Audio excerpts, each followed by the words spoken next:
faut que le chef de l'État soit dans la charte. Nous avons recommandé que le chef de l'État soit la première institution. Parce que le chef de l'État doit avoir tout le pouvoir pour pouvoir gérer correctement le pays.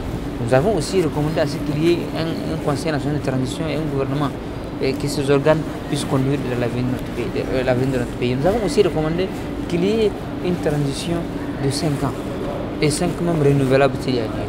Donc nous avons des recommandations par rapport à l'indépendance de notre justice, parce qu'il faut que notre justice soit indépendante véritablement. Il faut que le procureur ne soit plus, pour nous c'est des recommandations, le procureur ne soit plus sous injection du ministère de la justice. Pour nous il est important en tout cas de porter ce message.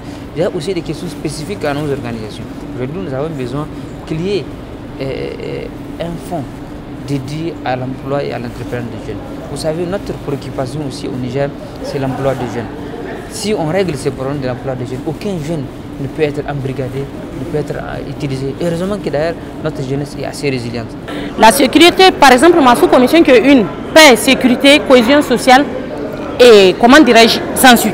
Mais nous, on parle de sécurité parce que c'est l'insécurité qui nous a amenés là où ça nous a amenés. On a fait 35 ans de démocratie qui n'a pas pu arriver à la sécurisation du peuple et de leurs biens, à nous éteindre la soif.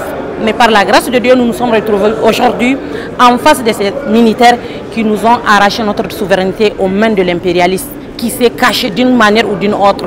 Car le terrorisme, vous n'êtes pas sans savoir que ce n'est pas quelque chose qui est fait en Afrique. C'est entretenu, maintenu et imposé pour nous les pays de l'AES. Aujourd'hui, on s'en débarrasse. Mais pour se débarrasser, il faut faire des bonnes propositions et il faut démarrer sur des bonnes bases. C'est ça, nous sommes là pour faire des assises et parler de refondation. Nous parlons de notre sécurité. Personne n'est marginalisé. Les hommes, les femmes, les personnes handicapées, les jeunes, tout le monde est là. Et tout le monde, je pense bien que tout ce que vous avez présenté comme doléance a été pris en compte. Parce que c'est de ça qu'il s'agit. Et nous sommes en face d'une génération consciente qui comprend qu'aujourd'hui, nous parlons de notre souveraineté et de dignité. Le plus grand vœu, c'est le dernier point qu'on a discuté avant de sortir de cette plénière. On nous a demandé si nous avons besoin que cette transition reste pour combien. Moi, personnellement, à mon propre et humble avis, je propose à ce que ça soit indéterminé. Parce qu'ici au Niger, nous avons fait 35 ans de démocratie. Et tous les partis que nous avons dans ce pays ont passé sur les postes de responsabilité d'une manière ou d'une autre. Parce qu'il y a ceux qui ont eu le poste de député, ministre, DG, selon ta capacité et ta compétence.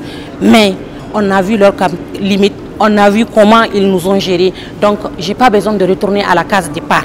Ce qui m'a beaucoup marqué au niveau de toutes ces commissions, au niveau de la commission réconciliation nationale, c'est très intéressant quand même d'essayer de revoir tous ceux qui sont en détention, d'essayer de les recenser, prison par prison, parce qu'il y en a qui sont dans des prisons tout simplement parce qu'à un moment donné, ils se sont opposés au régime en place.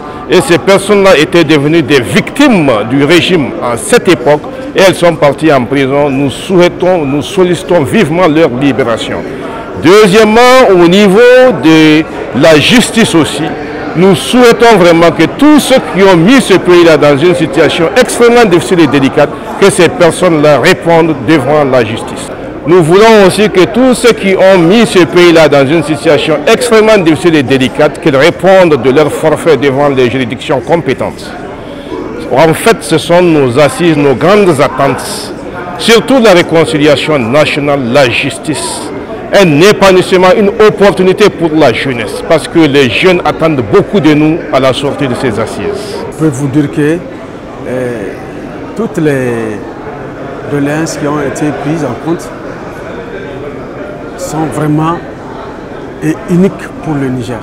Pourquoi? Parce que toutes les questions de refondation dont les Nigériens attendent ont été relevées et adoptées.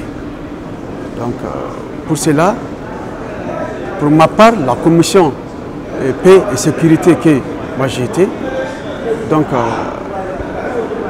vous avez vu que tout ce qui est question de sécurité, de paix, de cohésion sociale ont été adoptés parce que nous avons les chefs religieux qui étaient là, les gouverneurs, les AD, de la vie des Nigériens, le quotidien que nous vivons. En fait, c'était ça qui a été adopté. Parce que vous êtes sans savoir que le Niger, nos cultures a tendance à disparaître. Donc nous voulons que tout cela revienne en nous-mêmes. Pas question que nous avons des choses qui nous ont imposées ou ramenées au Niger. Non. Cette fois-ci, c'est le Nigérien. Rien que le Nigérien.